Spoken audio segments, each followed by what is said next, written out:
Good evening. It's Monday, which means it's time for Enterprise at 8. That's right. This is Live Long and Podcast Star Trek Enterprise Rewatch series. It's been, I don't know. Kevin, how long has it been? 20 years? 20 years? Oh my God, two people have said it. 20 years since tonight's episode first aired, which is The Council. But, we're just getting started here at Enterprise at 8. I'm Jody Simpson. Along with me is my co-host, the man, the myth, the legend, and all that, Adam Woodward. Hello, Jody, and Kevin, and Dave.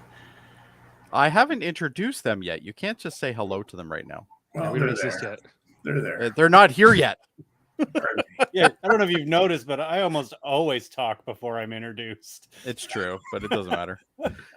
Who cares? I didn't even write intros for everybody anyway, so it doesn't really matter. But of course, joining us is Live Long and Podcast awesome, massive content creator, producer, the man, the myth, the other legend. He is actually the legend. I am the legend of the Zindi, here to bring down all the council things. And as the insectoids would say, And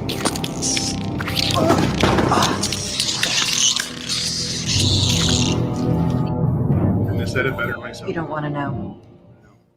No, you don't want to know. All right. I think that was really bad mojo there. But anyway. And of course, who could forget the man who never shuts up during an intro, Kevin Millard. I thought after those two intros you were going to go, and also Kevin. Anyway, moving on. No, I might do that next week, though. I just got lazy today. And on top of that, this episode doesn't have very good quotes in it. Which I just played one of the best ones from the insectoid. That really was one of the best ones, and it was incomprehensible. And don't forget the aquatics. I'm pretty sure they were saying the same thing that those whales were saying to Scotty. But anyway, there'd be whales here, I think they were saying. There be whales here. There be whales, yeah. Anyway, tonight's episode is The Council. This is the 73rd episode of the series, and the description of this is Archer confronts the Zindi Council. It's pretty spot on. There's much to say past that. Well, don't forget about the side mission with Mayweather, Reed, and T'Pol, and some random Mako who dies. On Crave, the description, I can't remember it word for word, but it focuses solely on this side mission. Yeah. Oh, really? They're like, the real story is the mission. The real story is the B plot that clearly should have been the A plot, but whatever. Yeah. Anyway, but and then Archer's talking to some council, but that's not the point. As you can tell, I didn't really like this episode that much, but what are your thoughts, guys? You didn't like this episode? Is that what you said? Yeah, I didn't like it that much. Huh. What was your issue with it? I don't have any issue. I mean, I thought it was a necessary. It was a necessary episode. We had to do this episode. It's true, we did. Yeah, and I'm not sure if it could have been done better. Yeah, okay. I guess maybe I'm just being hard on it. It wasn't. I don't know. I just didn't enjoy it that much. Which usually Enterprise I enjoy most of it. So I don't know. Well, maybe I'm having a funky day. I don't know. Love the Rito shirt there, Adam. Getting ready for some lower decks. Yeah, I think this is a good episode. Largely, I think that the storyline with T'Pol and Reed and Mayweather slows the episode down mostly. I think it's not a terrible B plot. It's just kind of like every time we went over to that, I was like, kind of I thought it was just like it was distracting, and it was sort of like not really the point. It, like whatever they did there or didn't do there didn't seem to matter too much. Maybe I'm not like maybe there's something in a future episode they're setting up, but I was just like, I was more about Archer, the council stuff going on with Hoshi and all that, and there's a couple moments here with like Phlox and Trip that are okay and stuff, but and I don't even think the stuff with Reed is all that bad. It's just like, hey, young Marine boy, you want to come on a mission? You know how to fight with the EV suit on? He's like, oh yes, sir, I do. And then he's like, all right, come on. And then he gets killed. And then Reed feels sad. Yeah, because none of them have ever played Zelda, and they don't know you have to shoot the eye. Yeah, exactly. Simple. Duh. Yeah. We get more with the sphere builders in this episode, or the Guardians, as the Zindi call them, which I think I don't like that. they're an interesting antagonist, I think, in some ways, but The antagonism, but it's the I don't know. I don't know. Maybe I'm just in a funk today. I don't know. you're in a funk. You're with the funky bunch. Marky Mark. Maybe. All right. Nice try, Dave. Nice try. You guys want to go through the screenshots and see what we got?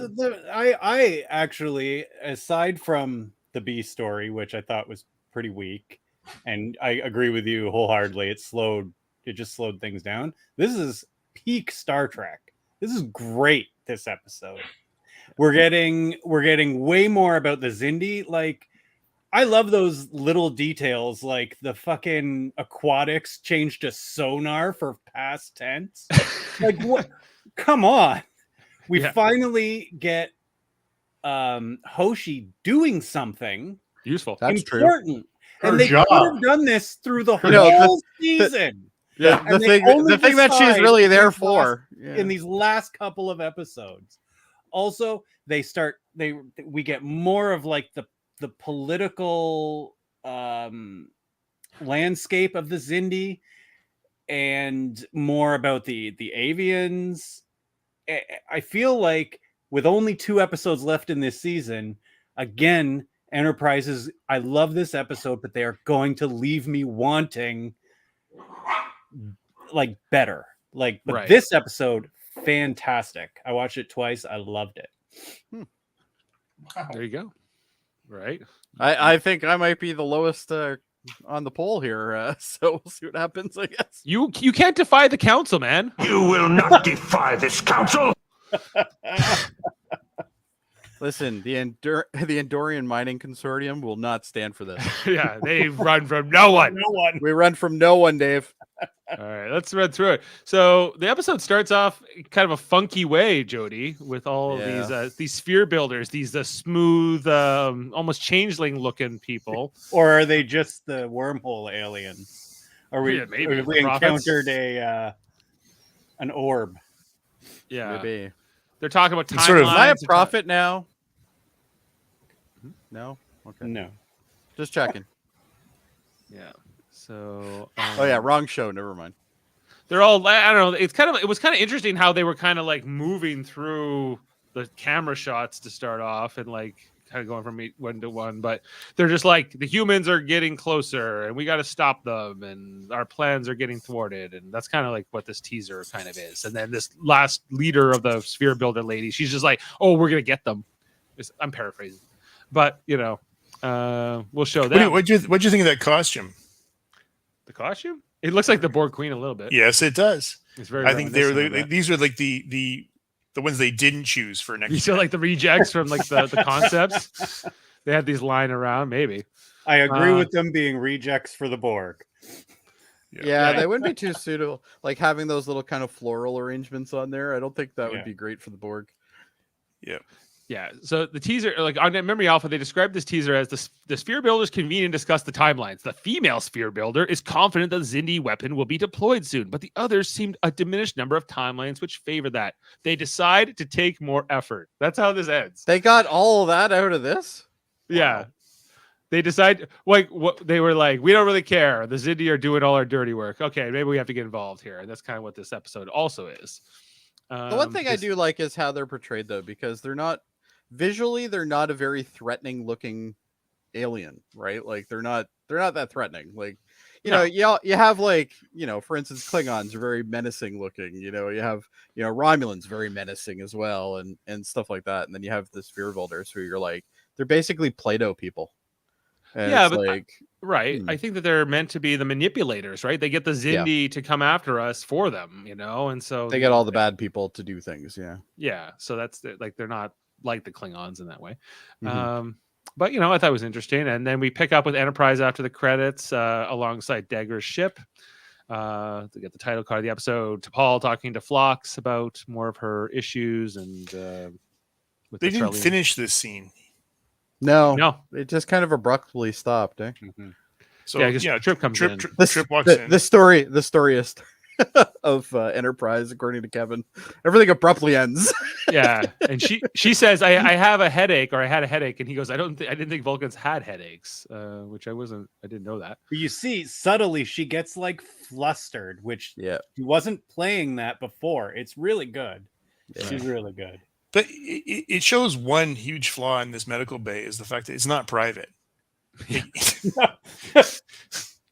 Like that's true. I never really thought of that. There's no like even private room. Like they have they have the curtains because they got the curtains in previous episodes. Privacy curtains. That's like but in this case, they're having a conversation about her mental stability. Yeah, and this guy just walks in. Yep. Yeah, he's like, "Hey man, can you help me your neck?" You'd think you'd have to at least be buzzed in or something. Like, nope. It's just walk in. It's like a walk-in clinic. Anyway, and so is this where Trip mentions he can't wait for Degra to be gone or something like that? I think he also makes a mention of that. I think that Phlox also tells him, Degra's really trying for us. Right. And then he goes, tell that to my sister, or tell that to the 7 million. I had seen this episode before, but then as this episode was kind of winding down, I was like, oh yeah, this makes sense that this is the episode Degra dies, because they have to wrap this up with Trip, and he has to be changed by Degra. This is one story, and Kevin, I'm going to ask you, like this storyline of Trip and his anger is just, it seems to be going long, and I'm I like it. I would have liked it to have been over a while ago.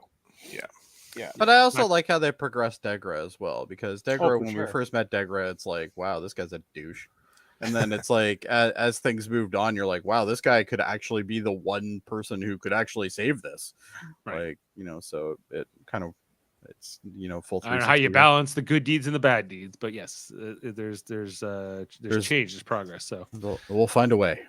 Yeah, I don't. Yeah. So anyway, he gives them the introduction, and then I don't know. There's this kind of this moment here with Phlox after this conversation, because I think like Trip leaves it would like tell that to the 7 million people on Earth who are dead, right? And so that's kind of Phlox's reaction there.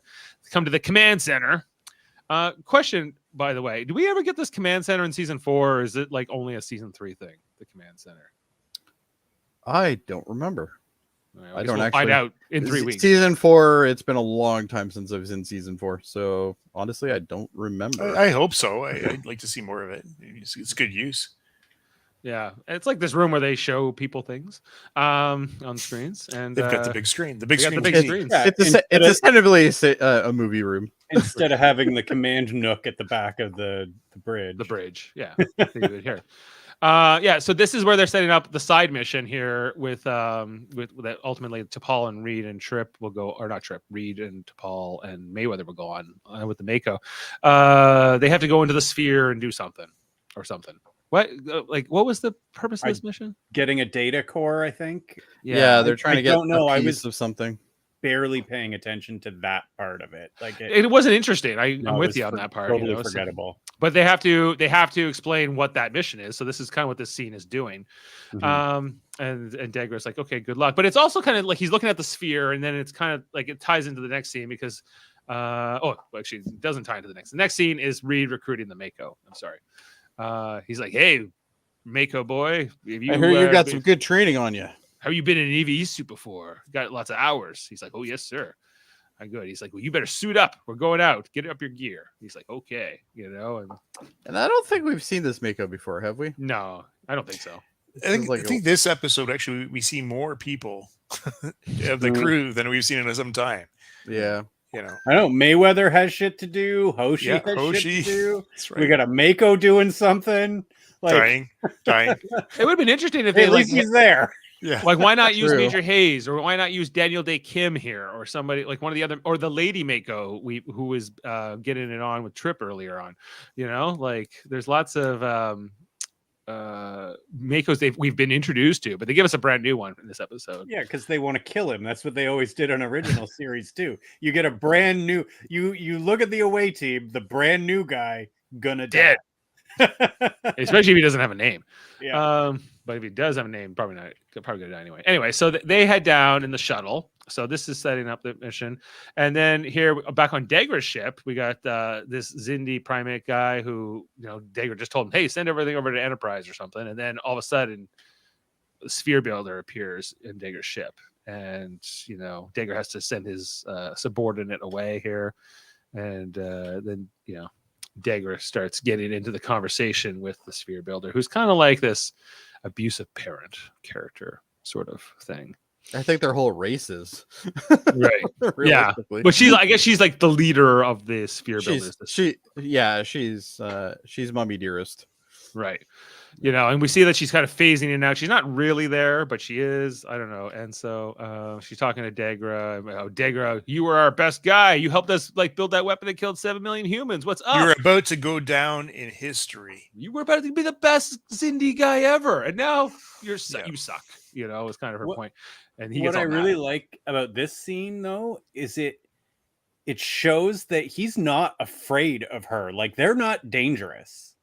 Right. Yeah. These guardians. He's not afraid of her being on his ship and just admitting everything. Right. Yeah. And we're told that they were raised to revere the sphere builders or guardians or whatever we want to call them. That they're from the time he was a child, right? So there was definitely this connection here. It's like you find out Santa Claus is evil. Sorry. Or whatever, maybe not Santa Claus, Jesus. Or I don't know. It's like reading Chris Murphy's last post there, and what did he post? You can read it yourself there. Okay, I missed that. I'm gonna have to have a look. Is that all right? But yeah, anyway, so he comes back to Enterprise. He's like, "This is what we're up against." He's like, "Hey, Archer, you've totally ruined this for me, Adam. Now I have to look." No, I have to look. What did he post? Anyway. Was this just in Facebook or no? In the comments. Oh, it was about the hot mess? No. Craven the Hunter? What are you looking at? Jesus. I'm not sure what he's looking at. I don't know where you're at. I know. Yeah. All right. Anyway, we're getting derailed here, I guess. I'm derailed. I'm definitely derailed. There it is. Those are tiny. Oh, that's from the Hold Up podcast, our fellow podcast in the United Federation of Podcasts. Those are tiny vaginas on their cheeks, and I can't. Oh, on the Zindi cheeks? Yeah.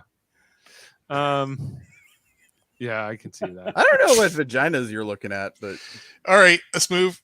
Thank you very much. Chris Murphy's gonna try to something with those faces. Santa.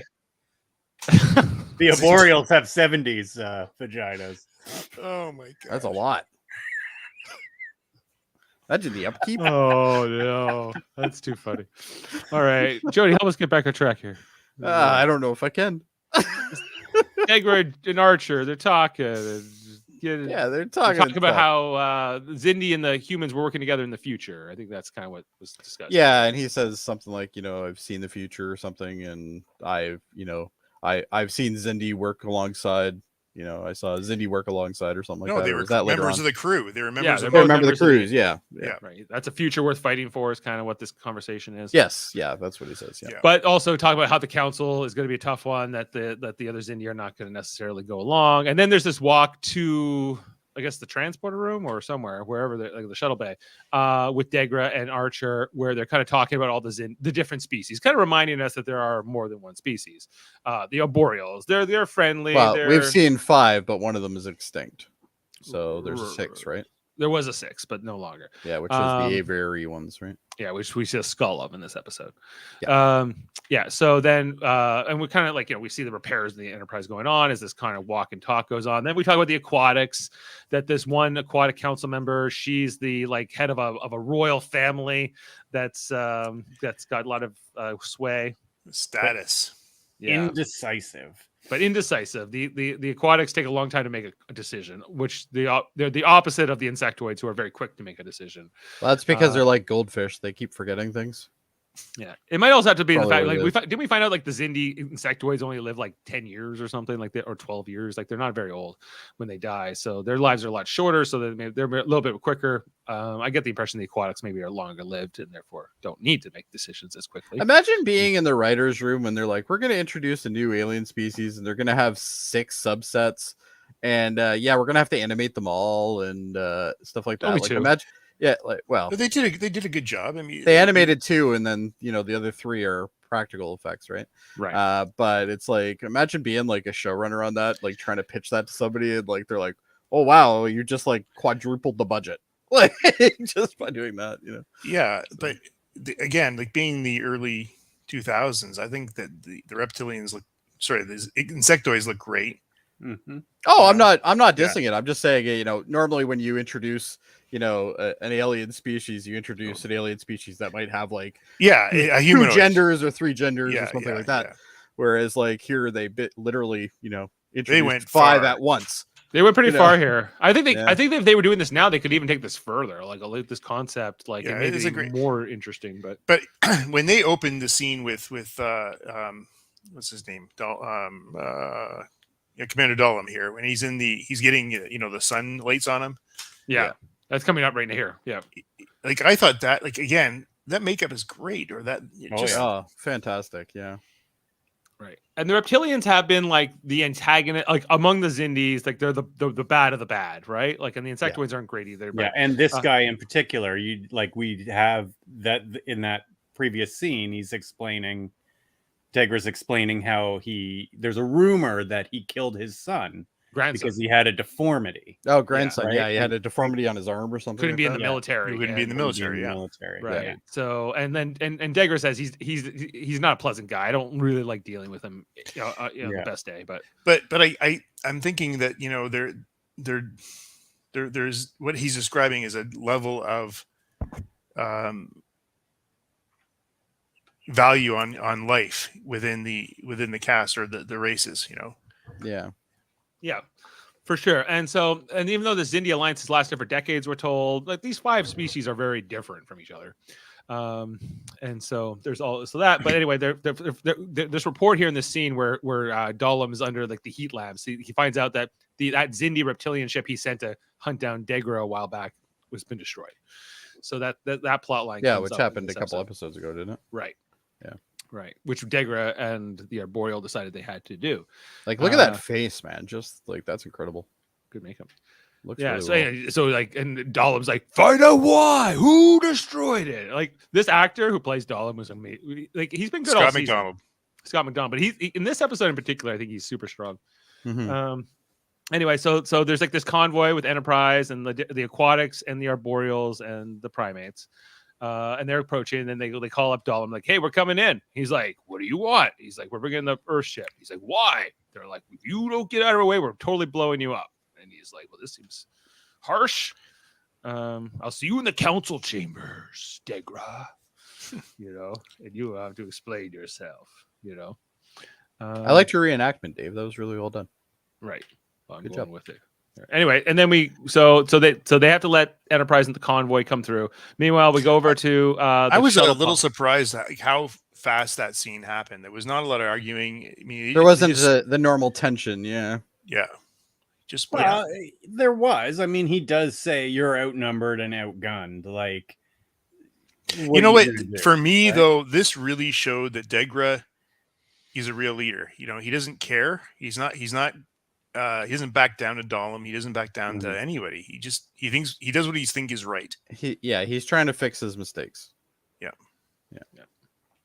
So they're coming in, but then we catch up with the shuttle pod team, Mayweather and Reed and T'Pol and the Mako, and then they go to the sphere cloaking field. And then they start heading towards the sphere. Meanwhile, we have to cut back over here, back to Enterprise. And Archer's leaving the ship. He's leaving Trip in command. Keep the seat warm for me. And he takes Hoshi with him. And he's not going to sit in it.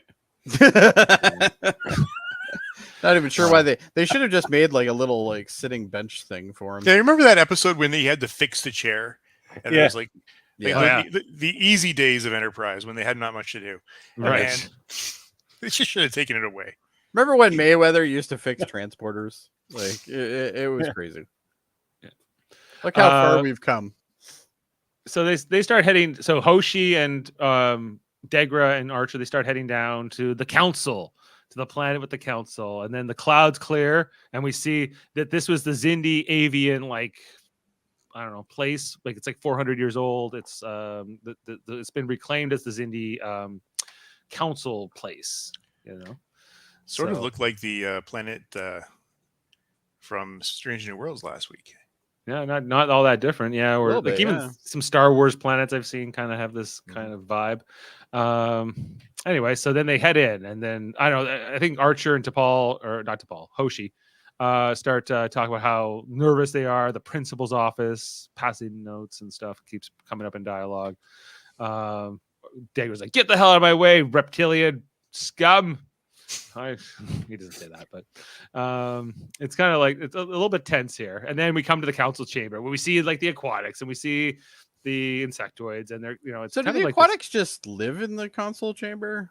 Like, how do they move them around? They have ships. they have ships, yeah. Yep. So they beamed in, presumably. They must be docking or something. Yeah. Well, just any kind of ship that has to fly around with that much water in it, I'm sure would have its own challenges. But not to mention just the weight it would add to the ship. It's fine. You just have to make some sort of weird plexiglass stuff. Right, exactly.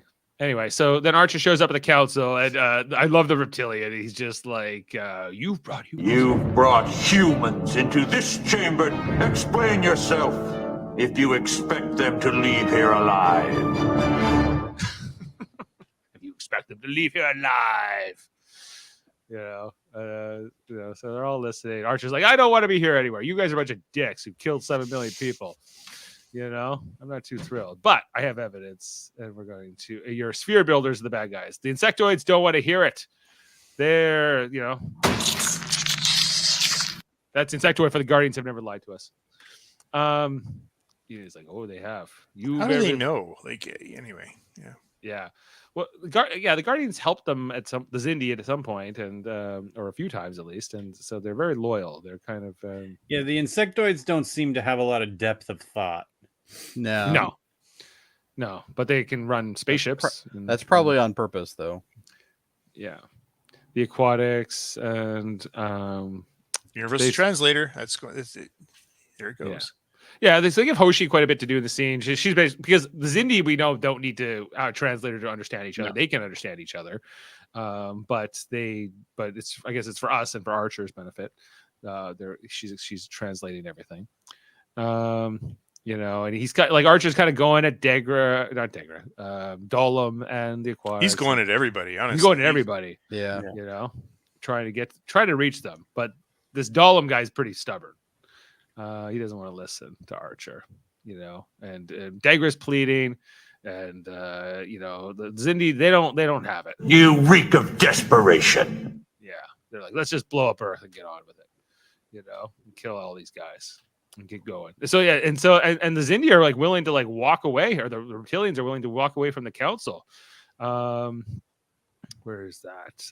I think I did pull that as a clip. Just shows their disrespect. Yeah, this council, there's no reason to exist. If this council will not defend its people, then it has no reason to exist. So then Degra's like, "Come on, man." His voice is fantastic, eh? Yeah, he's a good voice.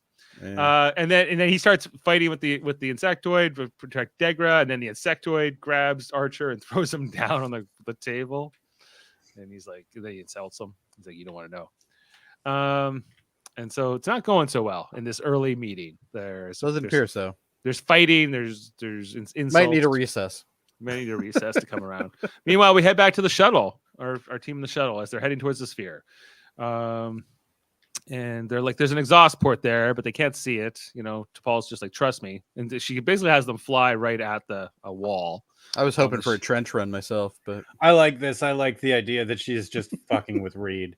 Like, she could have just said it's a hologram, but she doesn't. She's like, "Fly into that wall." She doesn't tell any of them. Just do it.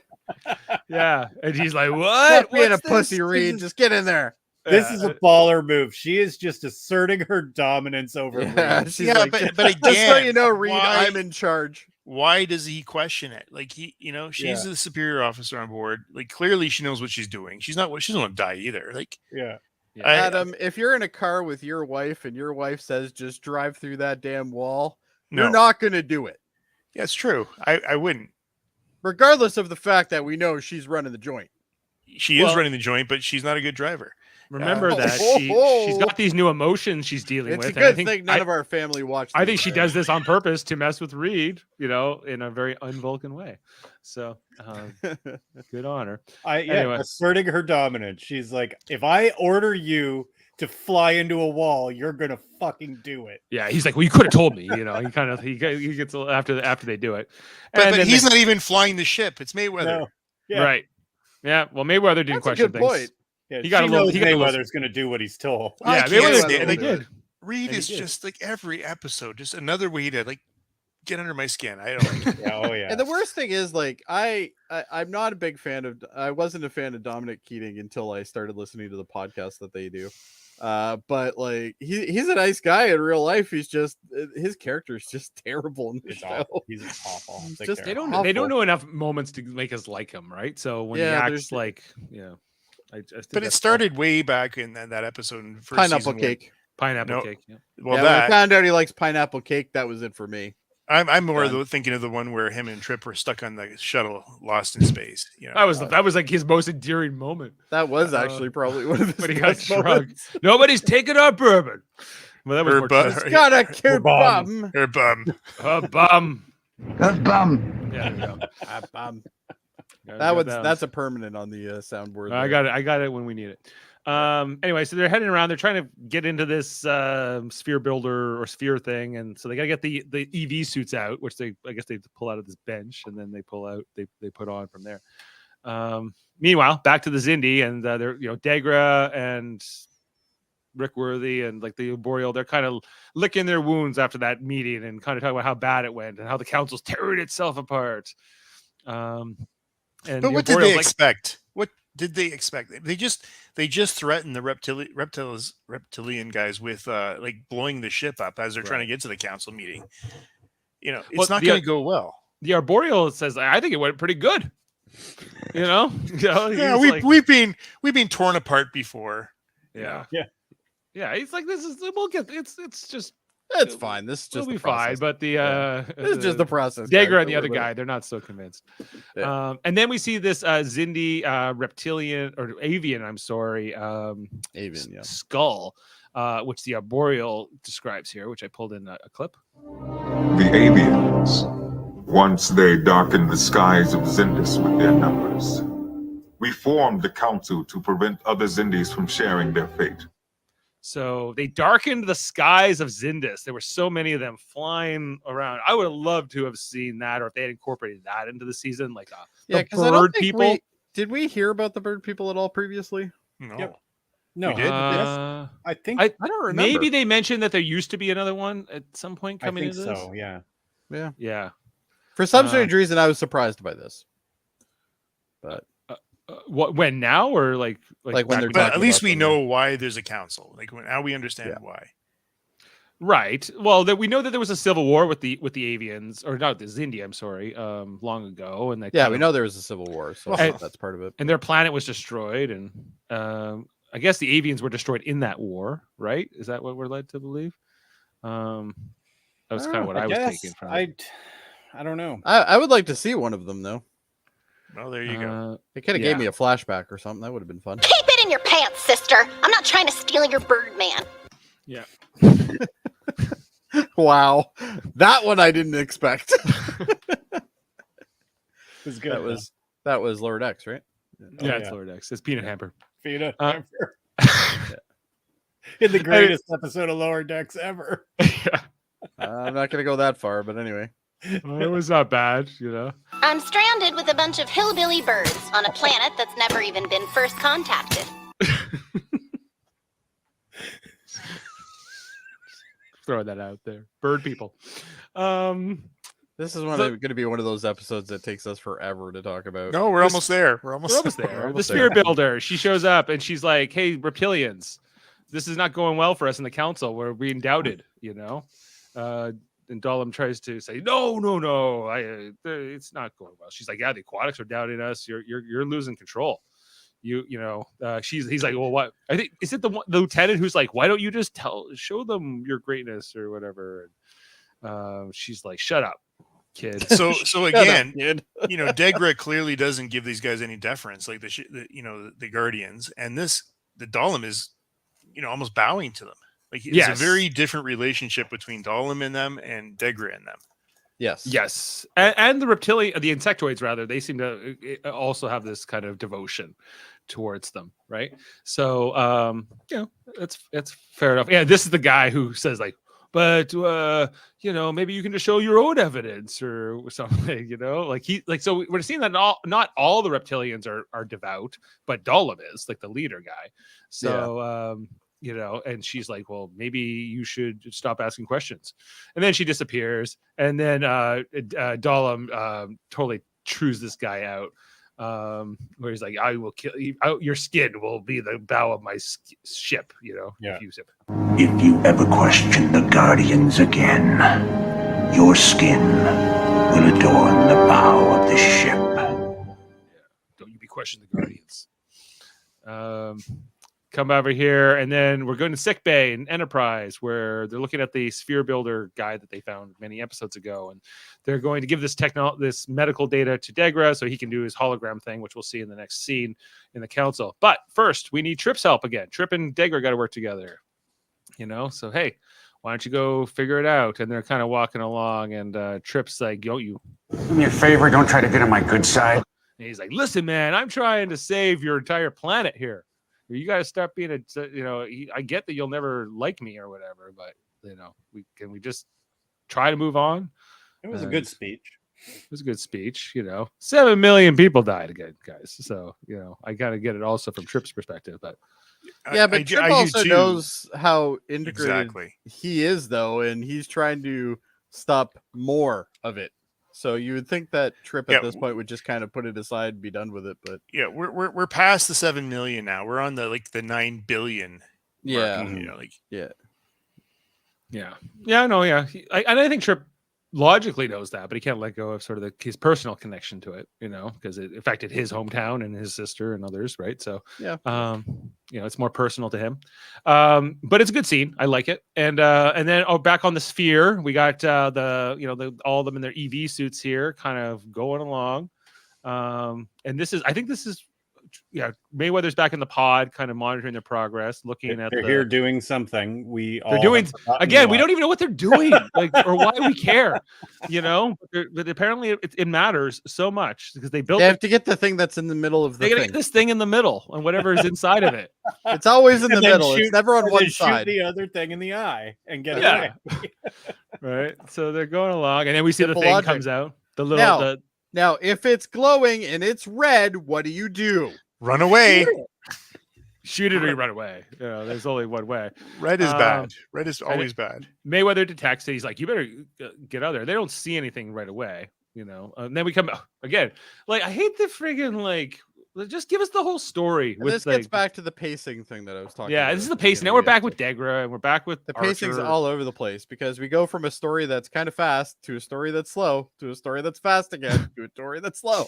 Right. I don't disagree. It's like having a belt, and this is now I'm going to age myself, but the belts in the cassette players when you're playing a tape, and it would eventually get bad, and it'd be like, that's basically how the pacing of this episode is. Right. We head into the Xindi Council here for the next session. This is where Archer's like, I got in trouble. I got sent to the principal's office for passing notes, which apparently still happens in the 22nd century. Or text messages maybe would be a more of an apt description. I don't know. My kid is allowed to have her phone in class. I don't know. Would you like to pass a note? Apparently, they just text each in other. 2003, they didn't have it. That's true. No. True. There are no rules in school anymore. I wasn't in school in 2003. No chewing gum or anything? Is that still a rule? I don't think so. Probably there seems to be no rules. Yeah. Okay. That's good. Fine by me. Give them their diploma, send them in the world. Yeah. Then there'll be rules. Anyway, so they're back into the council, and Archer's given his next little speech, and he's little theatrics here. He beams in the sphere builder hologram thing, and the council is quite stirred up with this, as they look at it. This is part of the evidence, and this is also because he says that the aquatics don't like the spoken word. They're suspicious of the spoken word, so visuals are going to go over quite a lot greater in convincing them. So if you show them something, but the More insectoids, more fleshing out these species in this episode, which is great. I bet you it's all we get. yeah, Yeah, probably. right. So this whole thing that the sphere builders are bad guys and whatever else, and the reptilians pretend like, oh, we're kind of into this, like keep talking. Hey, he fooled me too. I thought he Yeah. was gonna flip. Yeah. Yeah, he's good, but yeah, so they're going along here back to the sphere. T'Pol has to get whatever she's doing, and then Mayweather says, "Hey, you better get out of there. There's a 465 thing coming at you really fast." That's what it says on that radar there. They're like, "We don't." That's the worst kind. You don't want those 465s coming at you, bud. It was Never. no. It says 435. 435. I don't know. Wow. Anyway, It's so been there it is. downgraded. It finally catches up to them, and the Mako guy is like, "This is my moment. This is why they brought me. I'm here to fight the big robot arm." No, you're here to die. And he doesn't know to shoot it in the eye. Classic. I'm saying video game. it's glowing red in the middle. This is like Zelda 101. It grabs him. I don't know, Reed tries a little bit. He just tries to shoot it here, but it's the eye's blocked now, guys. And Not it for just- long. Gone. Yeah, it vaporizes him. That's a great counter. Maybe we should go. I think is what she was thinking. So, yeah, who's gonna tell the captain we lost another one? Yeah, and they have to get out of there quick because this thing's coming at them still. Their rifles don't seem to be doing much to it at all, and they get up on this catwalk and they're running along. And just when it's about to get Reed, the shuttle pod shows up and shoots it, and its weapons seem more formidable, so it's able to take it out here and get them back in. I have a hard time believing Move, Mayweather he saves the day. Mayweather saved the day, man. He came in on the horse, he saved it. Yeah, and then back to the council. Or no, back to Enterprise. Engineering, they're still doing repairs. Degra and the other guys show up and they're like, looks like we did it. We're voting the weapon down. We convinced the aquatics. All's right. We did it, guys. We're doing good. We can rest easy. We're not going to destroy our planet. And so it seems like the mission's gone down. And even Trip gives Degra some due here. He's like, we couldn't have done without you. So I guess You guys are all right. you are all right, Degra. Yeah, he's like, thanks, man. And so back to the Zindi chamber. Oh no, well, I guess this is Degra later on. He's looking at the schematics of Enterprise here, and helping them repair, I guess. And then this is all of this. This was murder great. scene Yeah. with This is pretty Dahlem cool, and Degra.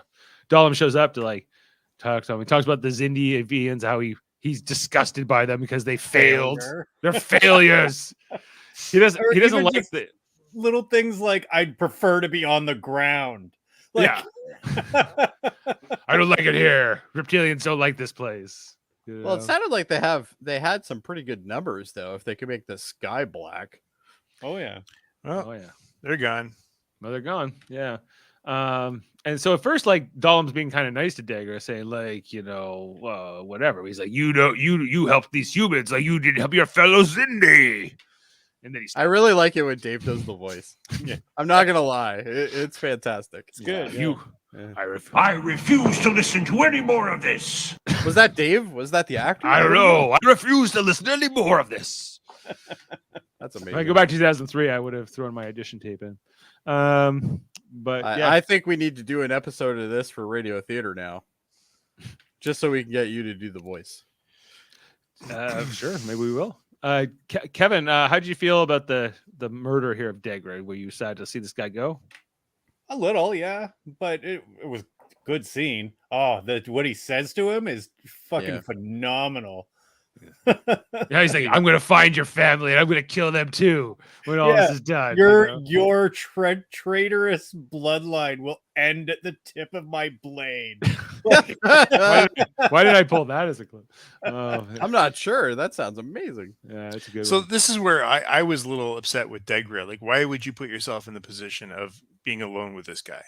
Yeah, When you know he's a bad it's egg. going to come. I think it comes to the fact that we kind of saw Degra was kind of getting a bit cocky with everybody, like to the point where he was like, he wasn't fearing anything at this point. Like he was very empowered, I guess. But I think that was the whole point, was to kind of show that he really wasn't in the power that he thought he was. So at least that's how I got it. But there you go. And then he's dead. But back in sick bay, we got Phlox feeding his starfish or whatever that is. Yeah. Trip comes in and he's like, "Hey, you want to get a midnight snack?" He's like, "You know what? I think there actually are exam rooms. It's just all his animals are in them." Oh, there you go. Probably part zoo. That might be why. Part doctor. Yeah. And he's like, "Hey, are you losing weight, man?" He's like, "Thanks for nothing. Well, how are you doing it?" He's like, "Yeah, I put a tapeworm inside." You have a worm inside you? It's perfectly harmless. I hardly notice it at all. How are you going to get it out? I insert a standard V probe into my... No. Never mind. Well, it's a simple procedure. I'm sure it is, Doc. I still want to lose my appetite. Yeah. Great scene. I love how Phlox just like, it doesn't even phase him when he says stuff like that. Like it's great. He's so pleased with himself too. Oh, you noticed? That's great. It's like, How'd I you am do looking it? a bit trimmer Tapeworm? today due to my tapeworm. Yeah. All it took is a tapeworm, which I put there on purpose. Yeah. So yeah. So after that really speaking of heavy worms, scene, there's the dog. heavy scene, and then they hit us with that. That was great. Right after They're like, Degra's dead. Oh, by the way, Phlox has a tapeworm. You will die and all your family will die by the tip of the sword. Oh, but- now here's the tapeworm scene. Oh, by the way, Archer, wake up! And then he gets the call from the other Zindi guy, and he's like, "Degra's dead." You know, we got a problem here. The reptilians were just fooling us. So yeah, it's kind of like it's like this weird kind of jokey moment in the middle of a lot of serious stuff. Yeah, It's good too. Like he's tears in his eyes. Like you can see the emotion. He's like Degra. Yeah. We've lost Degra, who was one of their Yeah. greatest leaders, right? You're led to believe so, and minds. So see you never, Degra. And then back on the shuttle pod. This is where Reed is all sad about the Mako. We're getting too comfortable here. Maybe we're getting a bit too comfortable with losing people. You don't have to freak out because you can't either open or close or place that fucking suitcase. I don't know what he was trying to do with it, but he sucked at it, and now he's lashing out. Again. I hate him. I hate him so much. He is a petulant fucking child. How is he in charge of anything? Anything. Give me Hayes and fucking put this guy off the ship. I'm with you. Let's do it.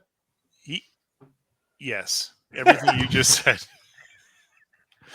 And then T'Pol's like, "Hey, listen, man, Vulcan axiom." There's a Vulcan axiom. The needs of the many outweigh the needs of the few. Or the one, and then she kicks him out the fucking airlock. Yeah, she's like, "Yeah, the kid understood that," and he's like, "Well, it does make it easier." And she's like, "Yeah, but it's what we had to do. What do you want? What do you want me to tell you here?" So it's not acceptable because he's talking 20%. Losses are acceptable in any military scenario. Well, they're up to 25% now. Yeah, he's like, "We're past that now. We're past that 20%." So but might as well keep going. They're in a possible earth-shattering mission. Right. They're gonna lose people. But he's also the They're in the weapons guy. expanse. Like, if anybody should get this, it's him. Yeah. But he's the one. She's having to tell him this, And I think Mayweather's at the front going, "Geez, man, I know." Just this imagine how much more happy Kevin would be if he did stay with that mine on the hull. Like, yes. Yeah. Life would be different. That Romulan mine episode. Yeah. Just fucking blow him and his piss pants up. Like, just all right. Get rid of this guy. So then we had Kevin doesn't go on a tirade very often, so this is very deep to him. This is when they when they should have taken the lesson from like the newer shows and killed somebody on the bridge crew right away, and it should have been him. Yeah. I'm with you. He should have been the Tasha Yar of this show. Yes. Yep. Yeah, that would have been my. Where is that black goo monster when you need him? Armis, the skin of evil. Armis, yes. Yeah. So amuse me. back in the Zindi Council, Dalem's like, "Oh, you better believe I killed Degra, and I'm proud of it." You know, and their Boreals are not too happy, and of course the primates are not too happy either. You know, so they're all kind of going at it, and the council is getting all angry. And then we see here the reptilians and the instructors. We're acting on behalf of all the Zindi. You know, the aquatics. We won't submit to intimidation. So it's kind of like they're split. Like there's 3 on one side, 2 on the other, and they're going different ways here. Back on Enterprise, Archer's like, "Get ready for a fight, Trip," and he's like, "We're in no condition." He's like, "It doesn't matter. We're gonna have to figure it out." And I think they talk about Dagger a little bit, maybe here. You broke my ship a whole bunch of times. What do you want me to do? So then they get the call, and the weapon is launching, and then we see this thing come out of the planet here, and it launches out. This is kind of a cool sequence. It came out here, flagged by all these insectoid ships that are coming along with it. And the shuttle pod's trying to get near them, and Archer's like, "Tell them to stay where they are. We'll come back. We got to deal with this." So they're going along, and yeah, like I think that's kind of I skipped here, and then this battle happens where like Enterprise and the primates, aquatics, and arboreals are attacking, while the reptilians and insectoids are on the other side protecting this thing. Big fight here in space. Enterprise. Hold on, that's no moon. Yeah, it's no moon. It's a Death Star. You're right. It's a Death Star. They actually did a Death Star in Star Trek. Yeah, going at it. There's fighting here, and then I think that the reptilian Dahlem guy is just like, "Why don't we just attack the Earth ship? You know, we'll deal with the other Zindi after. Like, let's just go after them." And that's what they do. They start like targeting Enterprise more specifically, and they disable them. And they're like, "Get the female. Get the human female." And they beamed Hoshi out. Poor Hoshi. That was surprising. She finally has something to do, and then they take her away. If I recall, they want her because she can help break the codes, because they still need a third code to use the weapon, Okay. and they only have 2 codes. So yeah, they need all 3. Yeah, and the trying fact to that figure out why they would want her, and the fact that an Archer actually bringing her into the council actually kind of exposed her abilities and whatever, you know. So. Well, that just gives you a reason for Archer to be mad that she's gone. Right. And he is. He looks very distressed by He's this. like, "I caused this." Yeah, we got the female. All right. You know, let's go then. And every time he does that voice, it makes me giggle. I love it. Yeah, I will play this guy. I guarantee it. I want you to. Yeah. More than ever. Anyway, they take it into the void here, or into like the cloaking field, and you know, and Archer's just looking stunned. I've lost my Hoshi. She's the one else to translate those aquatics for me. And the worst thing is, I gave her that quarters that she wanted. And I talked her into coming on this mission. Hey, listen, if you do this Star Trek radio theater tour, and you got to give Kevin Reed. Yes. Yes. And he has to do it in like a Cockney accent. Kevin as Reed would be absolutely amazing. I'd do it too. I'll come up with something. Yeah. We'll do it. Murphy says, "Tell us how you really feel, Kevin." How about some fun facts, guys? All right, let's go. Fun facts with Adam. So, the skull of the avian is actually a skull of a juvenile giraffe. That's not a bird at all. Making them extinct was a clever way. I was looking at this head, and I was like, that doesn't look like a bird head. It really looks like a giraffe when I go back to it, Dave, and you can see it. It's very clear. Making them extinct was a clever way of not having to depict this bird race on screen, which would have been both difficult and costly, but also to illustrate the desperate state of the Zindi civilization. Where can I find it? Well done. Here it is. Sorry, guys. Boom, boom, boom. And we're bringing back up the skull. Oh, there we go. That's a baby giraffe's head. Well, I'm guessing they've added things to it. Like what? I'm guessing the beak part, because there's no way a giraffe would have that much of a beak on him. Maybe it broke off. Maybe you're right. I don't know. Yeah. Okay, so this episode was nominated for an Emmy Award for Outstanding Special Visual Effects for a series, but lost out to Countdown. I don't remember Countdown. The Countdown, as in like the quiz show from Britain TV. Let me find out. Probably Lost not. a countdown. Oh, it was actually another Enterprise episode. Yeah. Yep. Countdown. Have we got to that one yet? Have we done that one? We must have done it. No, I think it's the next one. It's the next one. Yep. Oh no, Countdown is the next one. Yeah. Oh, so the next I'm one like, is better. That's then. really familiar, and it's like, oh yeah, because it's in my script. Duh. Yep. There you go. This is the first mention of the Vulcan axiom: the needs of the many outweigh the needs of the few. This is to be repeated by Spock in Wrath of Khan, again in Search of Spock, and by Spock's mother in The Voyage Home. There you go. Do you guys believe in the axiom? Like, does it ring true for you? Because often, like, Star Trek tries to tell us that the needs of the one outweigh the needs of the many. Sometimes. Well, they changed that in one of them as well, because it went to the needs of the one or the few outweigh the needs of the. Well, Kirk flipped it around, right? Because yes, because he believed that saving Spock was more important than his career and like his ship and all these other things, right? So, yeah. But I think with everything, it depends on the situation. The names of the name of Dalam, Janar, who's the Zindi Arboreal, Kiafet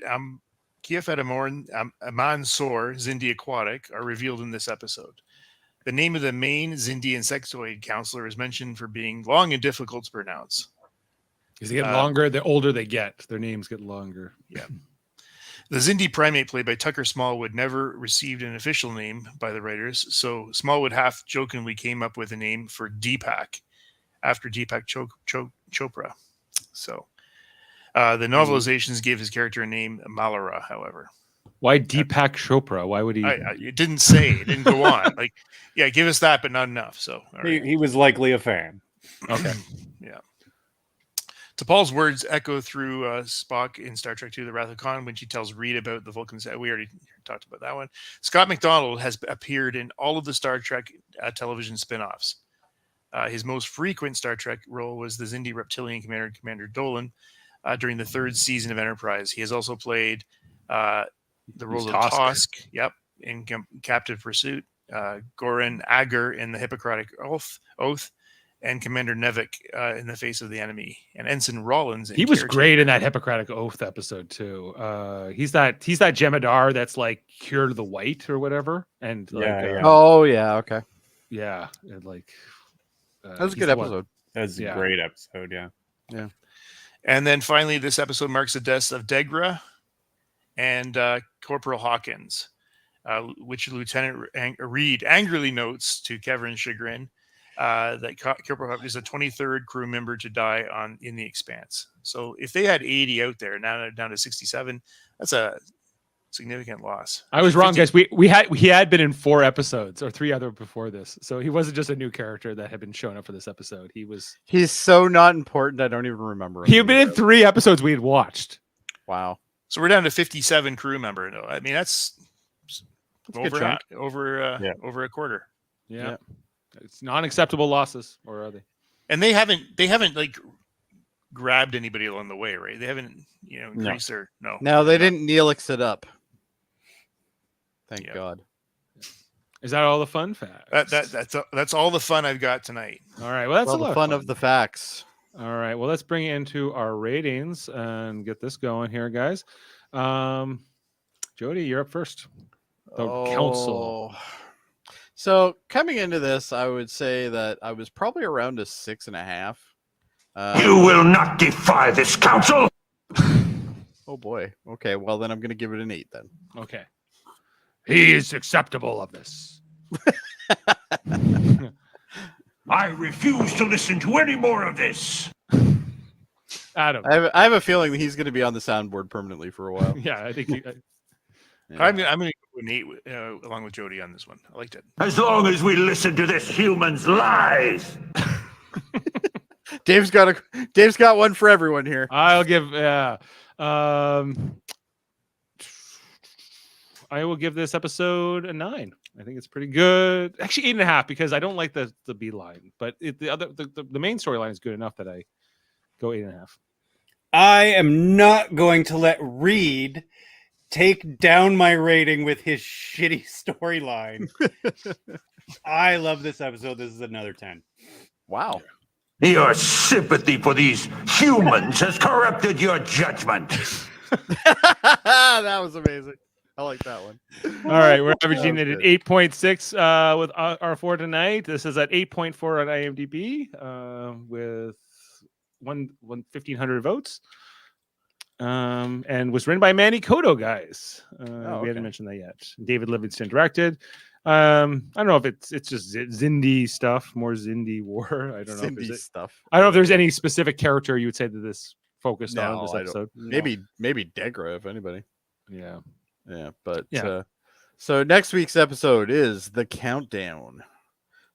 With the help of some Zindi factions, the Enterprise crew attempts to stop the arming of the Zindi weapon.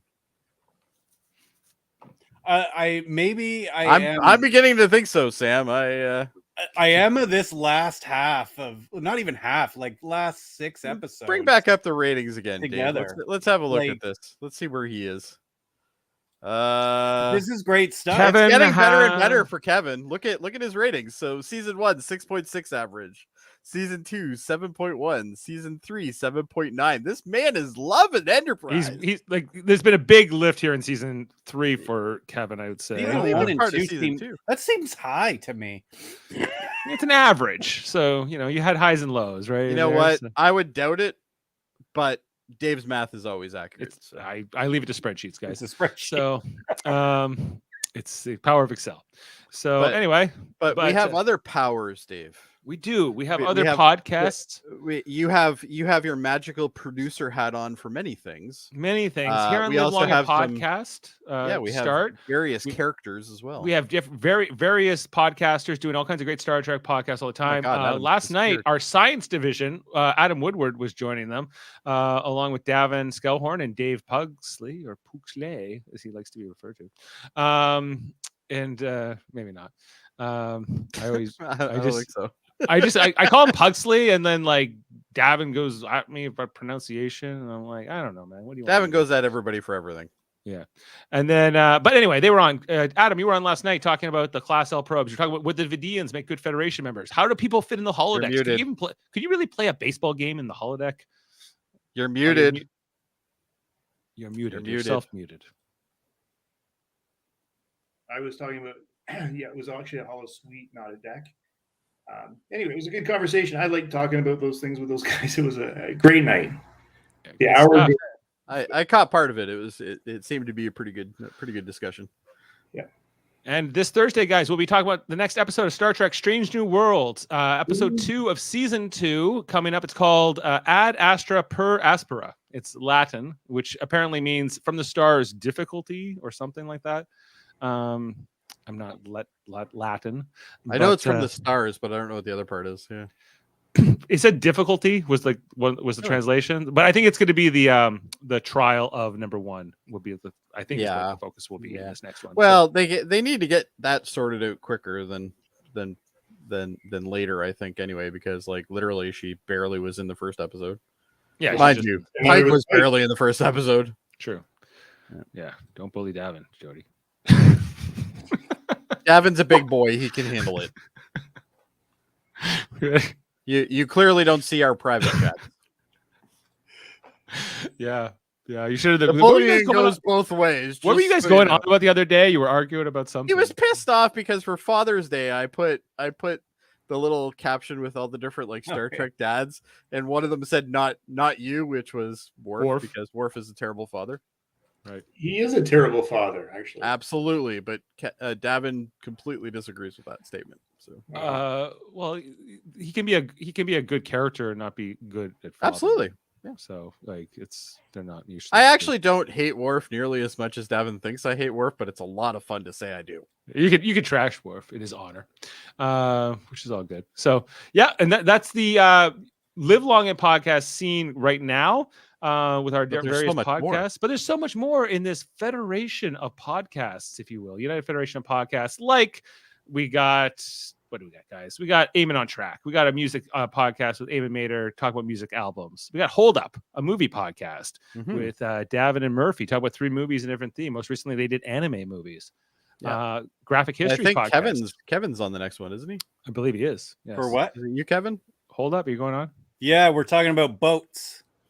Oh, yeah? Boats. What are the Movies movies? about Do you know? Only Das Boot. That's the one I picked. I love that movie. You didn't pick Titanic? Great movie. No, I did That's not. cool. Yeah, That's got a boat. A great movie. I didn't want to watch it again. Okay. I watched it in the theater, and that's the only time I've ever seen Yeah, it. it is me as well. And I think my ass still hurt from sitting in the chair for that one. Wherever you are, and I know. Now sing it as that Zindi. Yes, sing it as the Near, far, wherever you are. Now you, that you is have lost your perspective, Degra. On the Titanic. all right. Anyway, Graphic Histories Project. I'm Andre Mayette, interviewing all kinds of great people from entertainment, comic books, movies, television, and some of our own United Federation podcasters, including Michael Chan and others. Speaking of Michael Chan, he's got the Hellbound podcast with Alex Blackburn every Wednesday, a horror-themed podcast, audio only, which you can check out wherever you get your audio podcasts, and X-Rated, X-Men, the animated review show with Davan and Andre on Tuesdays. They're going to be on tomorrow. I think they're doing an open mic day or something like that. They're going to be talking, like, allowing people to call in. I don't think I'll be able to make it this time, but if anybody's free, make sure you chime in with the X-Rated crew. And Super Mario Brothers podcast, movie or TV focused podcast. Most recently, we were talking about the sometimes we do movies.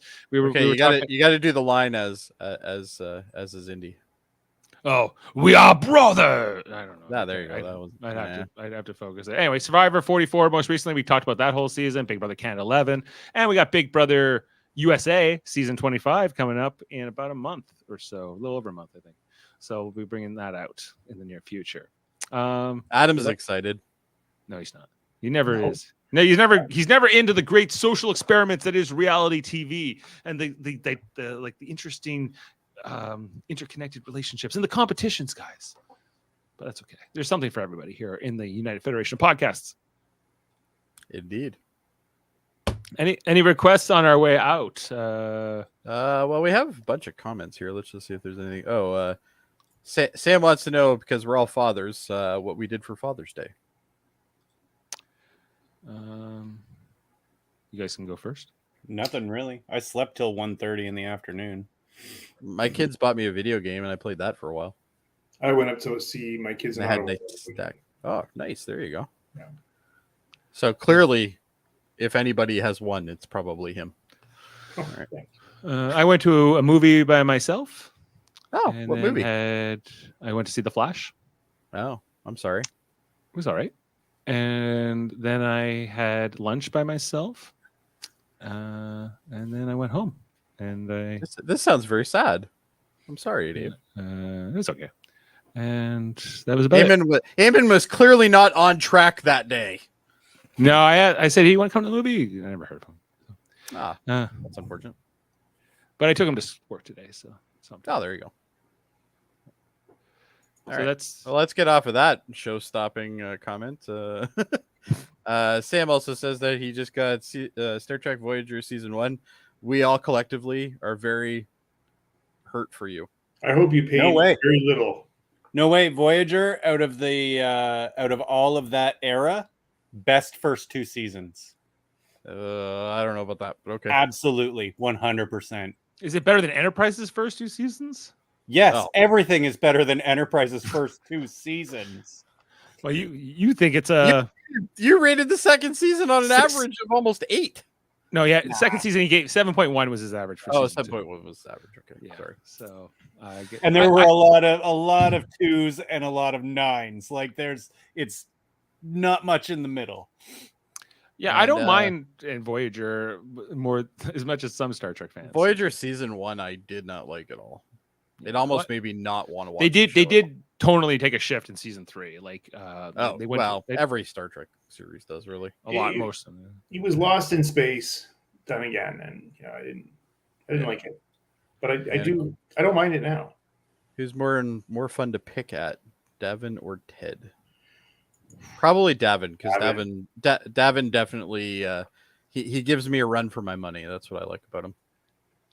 Especially when you start singing with Nichelle Nichols, voice. Guys, I think we're gonna we'll leave you tonight. Let's leave now. We'll leave you to now. I'll play. Well, first, I gotta. You know play what you're gonna play, Dave. Come on. I'm gonna play two things because okay. I feel like we need them again. We need this reptilian guy, of course. But I think also this Phlox thing at the end too. Let's go. All right. See you guys next time, everyone. Live long and podcast. I refuse to listen to any more of this. As long as we listen to this human's lies. You have a worm inside you? Perfectly harmless. I hardly notice it at all. How are you going to get it out? I insert a standard V probe into my... No. Never mind. That is a simple fantastic. procedure. I'm sure it is, Doc. I still want to lose my appetite. Fair enough. That See was you like next a time. seamless